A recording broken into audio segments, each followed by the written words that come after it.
Good afternoon friends.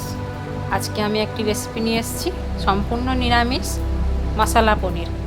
তার জন্যে আমি গোটা গরম মশলাটা ড্রাই রোস্ট করে নেব। তার মধ্যে লং, এলাচ, দারচিনি, গোলমরিচ, জাবিত্রী এই সব কিছু নিয়েছি। একটা স্টার এনিসও নিয়েছি।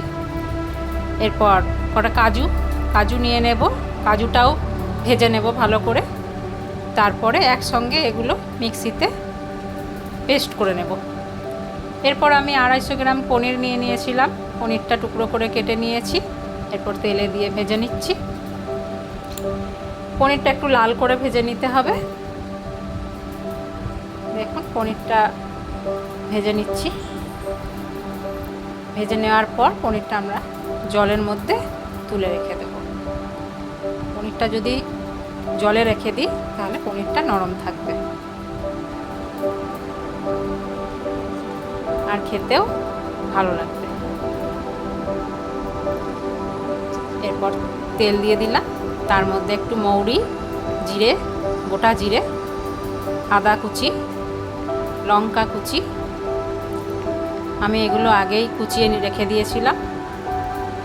আপনারা পরিমাণ মতো ঝাল দেবেন।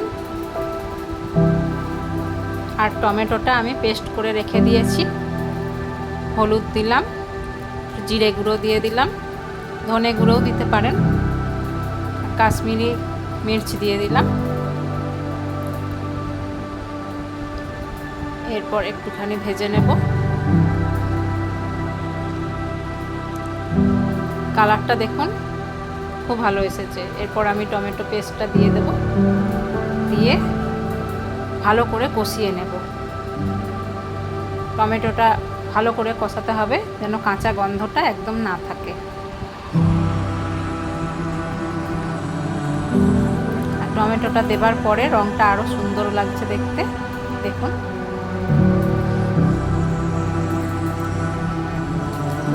এটা যদি আগে টমেটো দিতাম, পরে যদি হলুদ আর জিরে গুঁড়ো দিতাম তাহলে কিন্তু এরকম কালারটা আসতো না।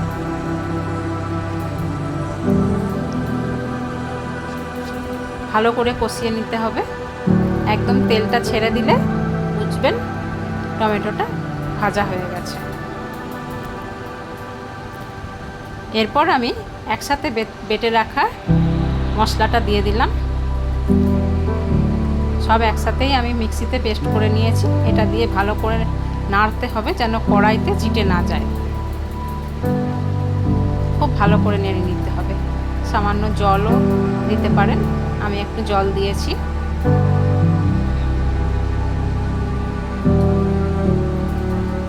দেখুন এই কালারটাও বেশ ভালো লাগছে দেখতে।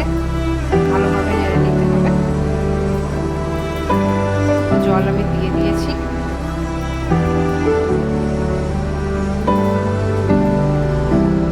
যাতে না চিটে যায় নিচে।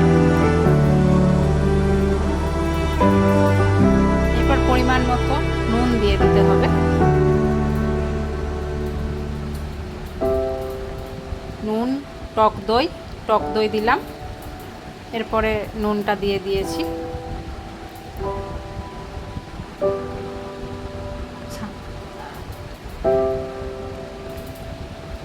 তারপরে সামান্য একটু চিনিও দিয়ে দিতে হবে টকটা ব্যালেন্স রাখার জন্যে।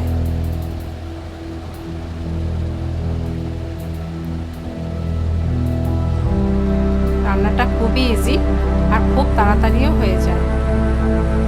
নুন দিলাম পরিমাণ মতো, চিনিও দিলাম। এরপর আবার এটাকে নাড়তে হবে।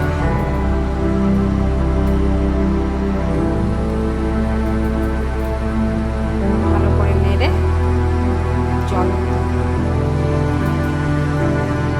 এখানে আমি একটা কথা বলে রাখি, এখানে কাসুরি মেথি দিতে হবে।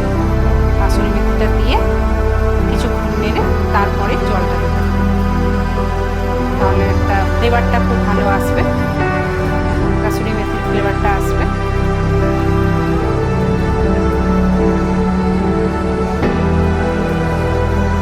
জল দিয়ে দিলাম। আমি পনির ভিজানো যে জলটা ছিল সেটাই দিয়েছি।